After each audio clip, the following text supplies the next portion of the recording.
including armed forces of Pakistan, are all teamed together to provide relief and rescue to these millions of people. To be very exact, 33 million people are absolutely in dire conditions in the entire country. As we speak, efforts are in full gear. People are being removed to safe places, food and shelter being offered, but the challenge is absolutely beyond human capacities. Yet humans have to handle it, and we are. I would like to thank you for all your support from different countries and organizations, and your visit to Pakistan will provide you a first-hand info as to what is happening in the fourth nook and corner of our country. Thank you very much for this opportunity, and we are very grateful for this action of solidarity on your part. Thank you.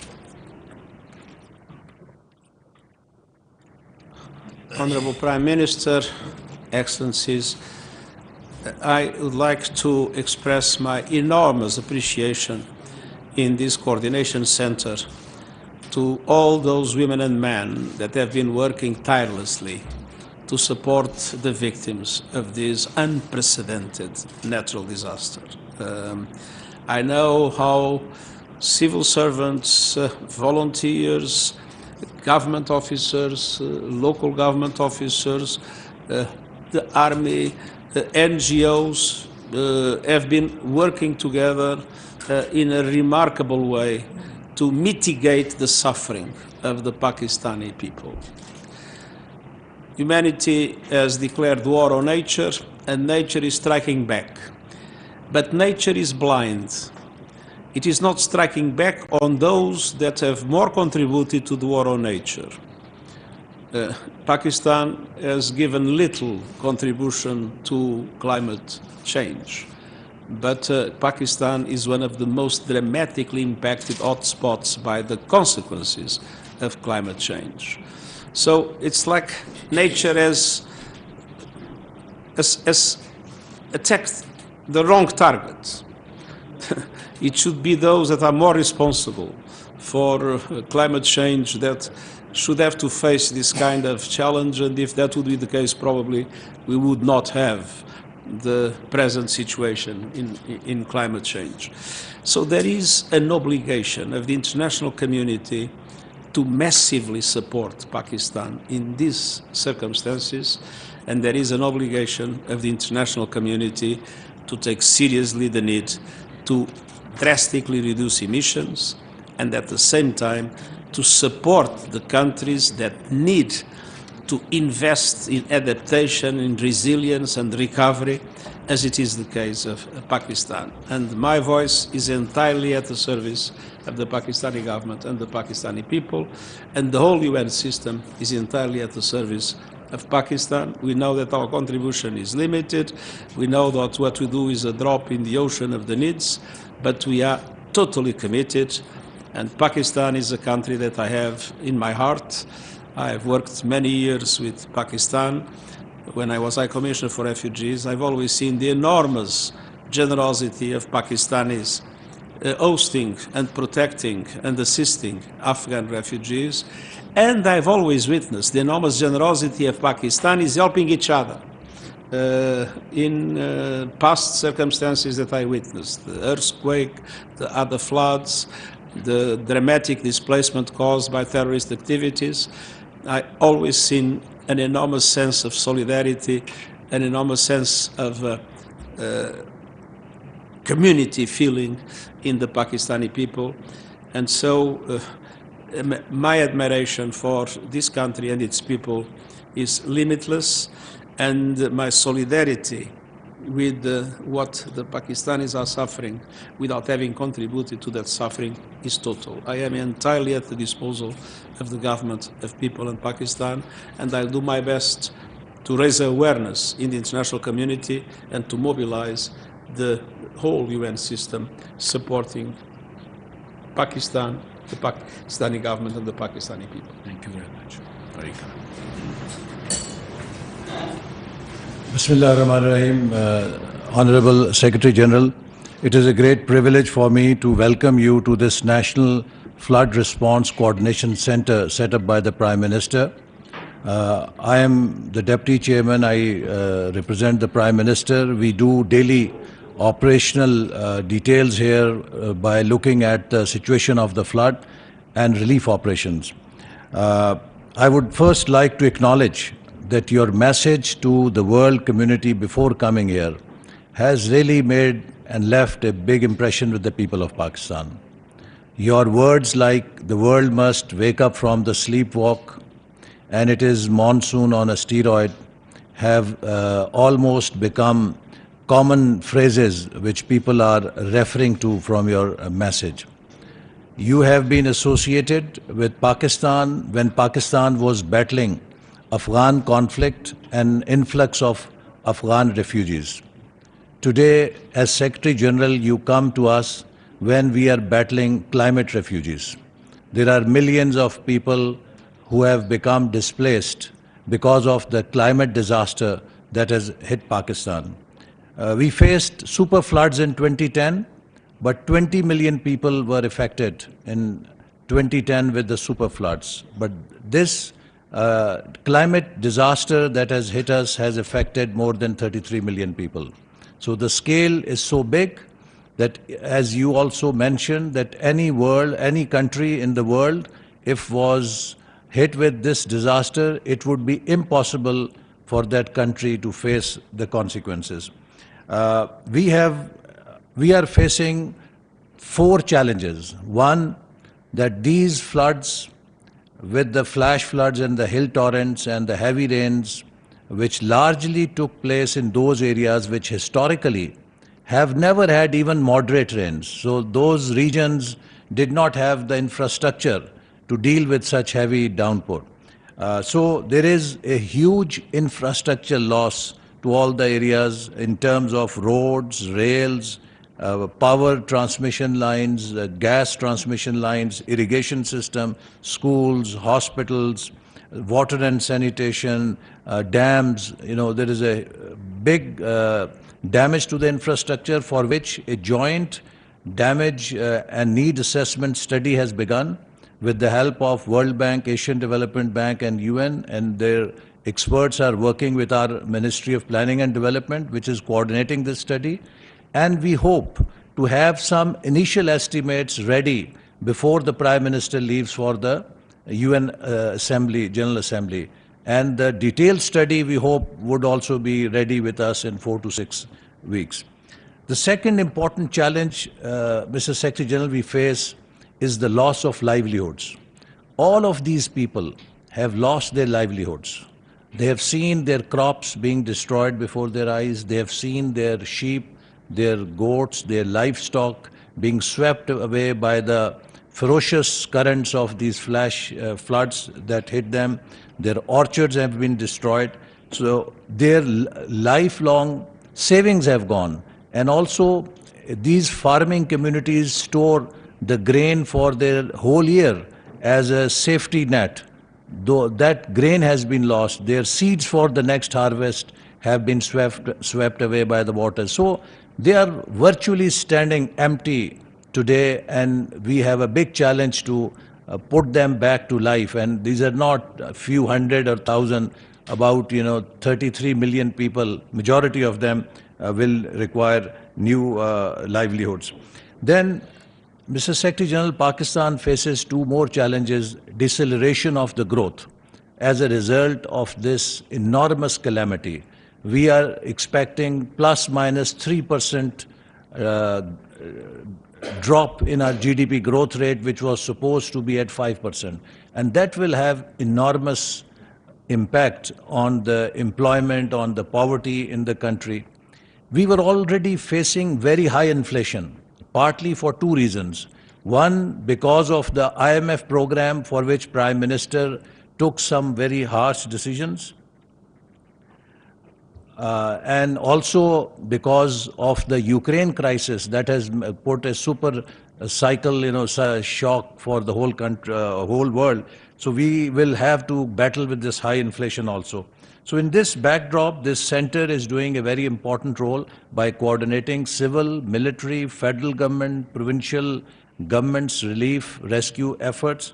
And we are also working simultaneously to build our next plan to build a more resilient infrastructure. And we hope that with your help, we will be able to mobilize the international community so that they can help us as it has been. And you have been championing, I think I don't need to say anything because the way you have articulated the challenge that Pakistan faces, nobody else can articulate it better. So with your leadership, with your support, we hope that Pakistan will come back.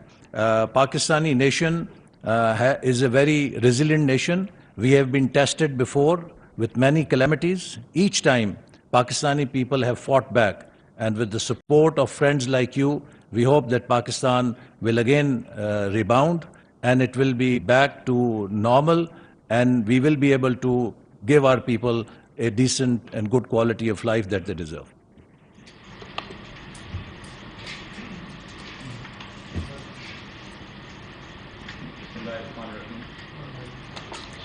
Bismillahir Rahmanir Rahim. Honorable Secretary General, United Nations, Mr. Antonio Guterres. Sir, I welcome you to the National Flood Response Coordination Center.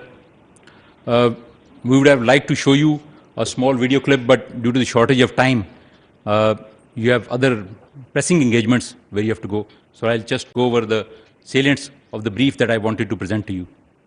Next. Sir, Pakistani floods started since 14. दिखा देते हैं sir, वो दिखाते sir, दिखाई नहीं जरा.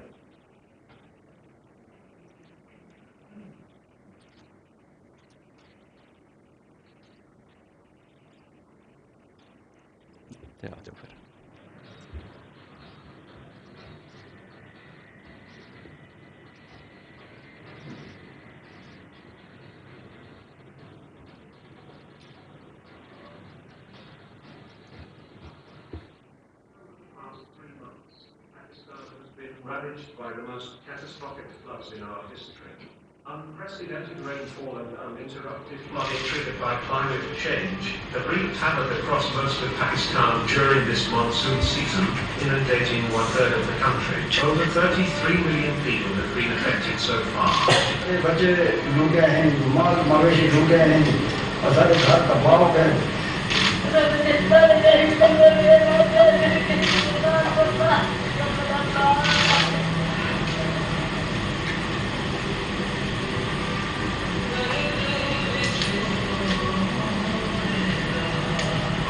More than 1,300 persons have died, including 400 children. Over 12,000 people have been injured. Millions of people have been displaced. Nearly 2 million homes have been destroyed. The majority of the people affected are deprived of basic health facilities and medicines. Around 600,000 women are expected to give birth without medical care. Crops, livestock, and communication infrastructure have been severely damaged. Sadly, the number of casualties and injuries is expected to increase. The devastating carnage Pakistan has experienced is a direct consequence of climate stress. The amount of rainfall in Pakistan this year has never been witnessed before. Rainfall this monsoon season has been 170% higher than the 30-year average. Some areas have experienced 700% more rain than average. These relentless torrential rains have caused devastating flash floods, hill torrents, and urban flooding. For a country that emits less than 1% of global greenhouse gases, our climate vulnerability is unfairly high. ranking among the top 8 climate-impacted countries in the world. The federal and provincial governments have been executing rescue and relief operations tirelessly, with support from the armed forces. The Prime Minister of Pakistan has formed a National Flood Response and Coordination Centre, which he is heading himself, to ensure effective implementation and coordination of relief and rehabilitation efforts. However, given the unprecedented size of the calamity, the resources currently available to the government of Pakistan are not enough. Help and assistance are arriving from friendly countries and multilateral partners.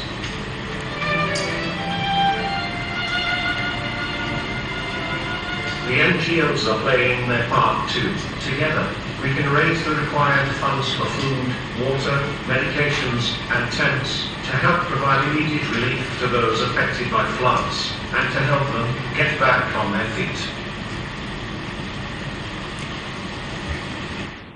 So as you would have seen,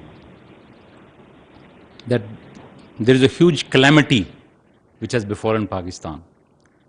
And in this huge calamity, the problem that has come is because of the rains that were 5 times higher than what we normally expect. If you see, in Sindh province, normally it would have been just 35 to 50 millimeters of rain in a complete season. And this year, over 600 millimeters on the average, which is 508% higher than the average rainfall. This is also because of the changes that are occurring because of the ENSO and the Equino, and this has a strong bearing on the monsoon region. Next. So this map would show you what kind of rainfall we have received. If you would just remain on the red, you will find that this is the entire Sindh province. And in the north, you have the KPK. Both of them have received over 500 millimeters of rain, and at one place it was 752. This is near the world record of rain at any one place. We have had 5 spells till now. Next. So this purple will show you where water is standing as of now. This is in itself a complete lake, 100 kilometers wide. Differentiation between the Indus River and this place is near impossible. Next. If we compare it to the previous calamities, we had a loss of $5.2 billion in the earthquake of 2005, and the floods of 2010, which were 1/8 of this calamity, were 12 to 43 billion. This time, 1/3 of Pakistan is underwater. The losses will be much higher and much bigger. Next. So the area that we have underwater is bigger than UK, New Zealand, Portugal, Ecuador, or the states of Michigan and Colorado of the US. As you can see, we have lost 750,000 livestock as of now, and huge tracts of land, around 4 million acres, are underwater, which will affect our crops. Next.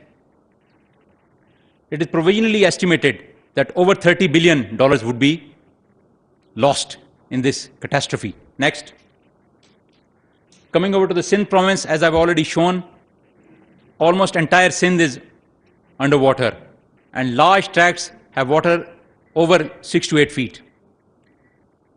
Once this started, 9 locations were underwater, but now at 2 places the national railway track is underwater, and we cannot run the national rail from Islamabad to Karachi.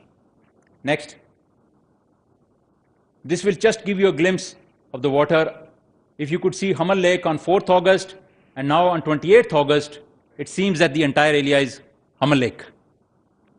Similarly, Kambar Shadat Kot, Shikarpur are all underwater. Next. So in the other provinces, we are out of rescue, but in Sindh, we are still continuing to do the rescue operations because the water is flowing downwards and has gone to Manchar Lake, which is the biggest freshwater lake in Asia. This lake has burst at 3 places, and its water is now flowing towards the Indus Today in the morning, we had to make a cut on the national railway line as well as the N55 to make the water go towards the Indus.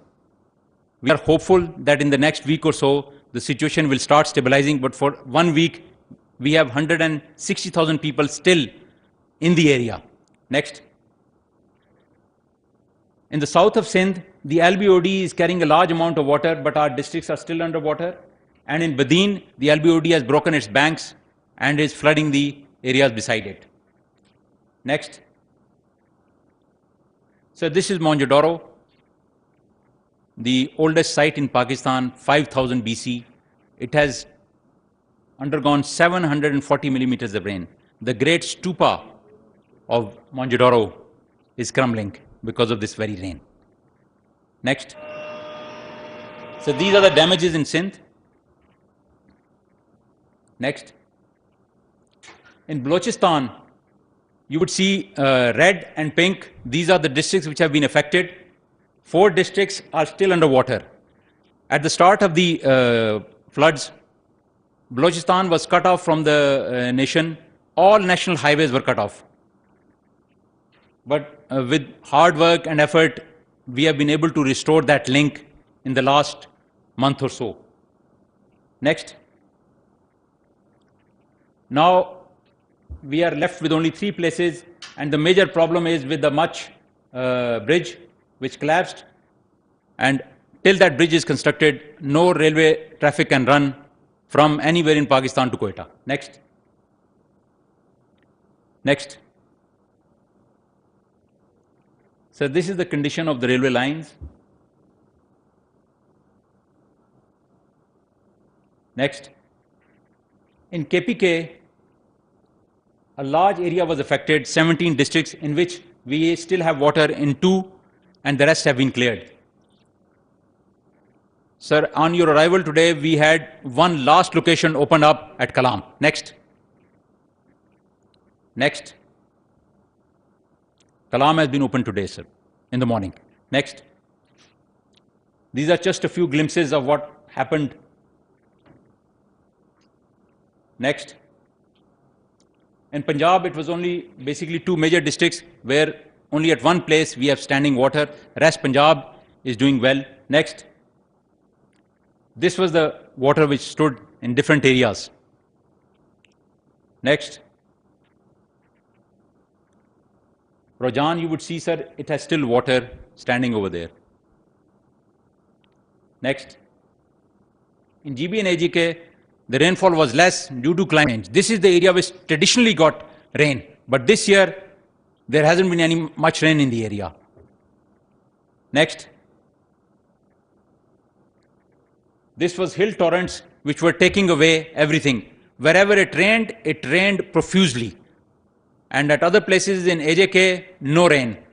Mangla Dam is presently at 50% capacity, while at other places we have almost 10 times worth of water standing at different places.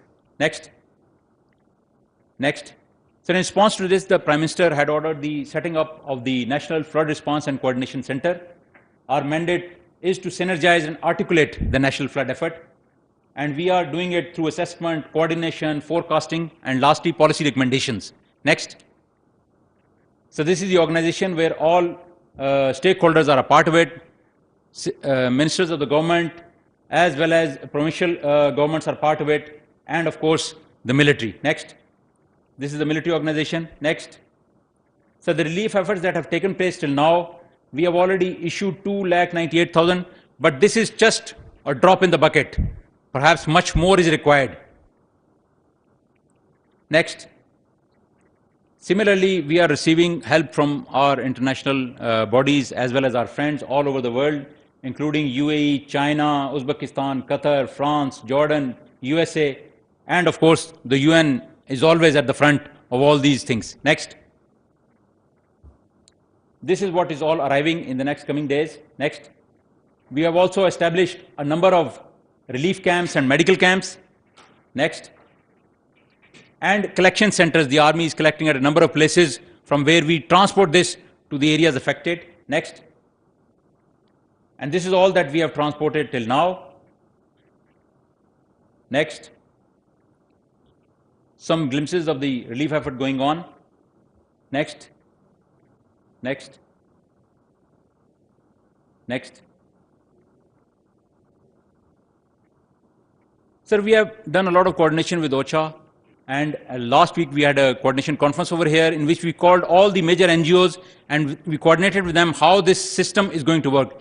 The UNRC helped us in that matter, and we continue to work with them in order to improve how the NGOs provide help to the people and where we require it. So it's a coordinated effort between the civil government, the military, as well as the NGOs, and under the auspices of the UN in certain areas. Next. Sir, we have started the joint survey in Balochistan. It has started in GB, Punjab and KPK. It will start by Monday. And Sindh, because we are still in the rescue phase, will start once the rescue phase is over. Next. Sir, the Prime Minister of Pakistan has very kindly given 28 billion rupees to the BISP, which has, out of which 20 billion has already been distributed to the people at 25,000 rupees per household, and this is being increased to 70 billion, and which will provide almost 1.5 million families will be provided this money.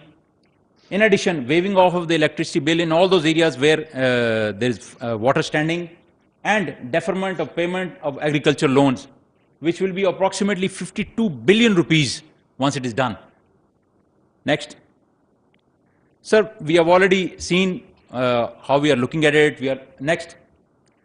The concept is very simple, sir. We are in a rescue phase in Sindh, but in other areas we have gone to relief, and we will go to rehab and reconstruction.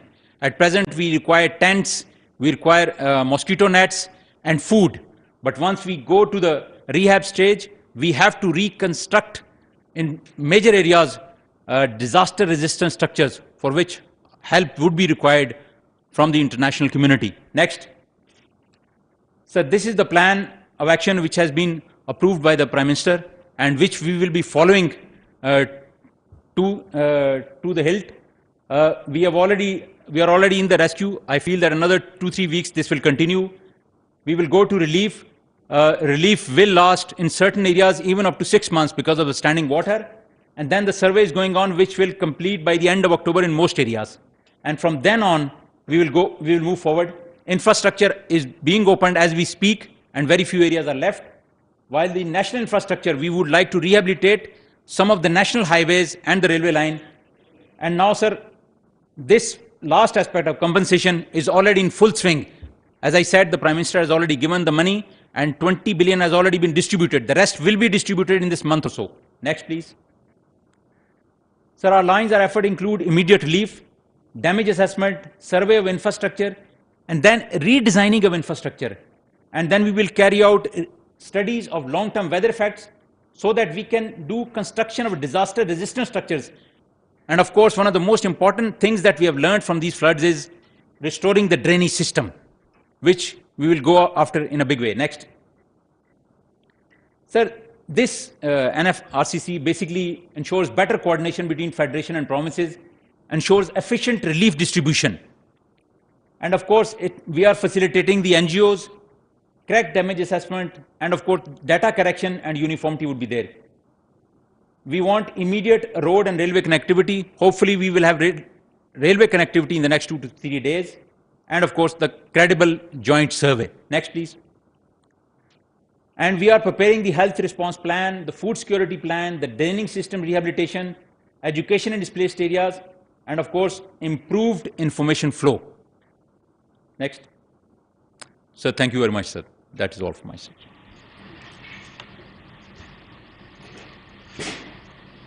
May I ask you two questions?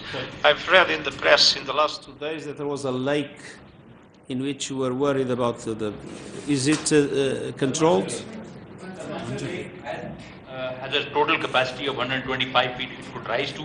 It rose to 124 feet. Therefore, we had to apply breaching sections at 2 places. The water is out. It has flooded 5 tehsils. Almost 164,000 people are affected in that area. The situation is still fluid. We still have boats in the area rescuing people. However, there is a glimmer of hope as of today that we have broken the national railway line as well as the national highway N55, and the water has started pouring into the Indus. this will take about a week to stabilize. But because the water is coming from Balochistan, we feel that our danger period will still lurk for another month or so. And I mean, the monsoons now changed. Sir. Is there any risk of additional heavy rains? Sir, what we have discussed with the Met Department is that till now we don't have a danger of the weather coming up again. However, there is a system coming up on the 25th of September, which we are watching very warily. They say that it will head towards India, but because of this climate change, you are never sure, and we will continue to watch and see. If it does turn to our side, we would like to be prepared for that. Thank you very much. Thank you, Excellency, for your time, and thank you for this very good presentation. Secretary General, I think what you have seen over here on the screen is a glaring manifestation of the climate change which has created this havoc in Pakistan. Today, Pakistan has faced the brunt. Tomorrow, it could be other countries and other regions.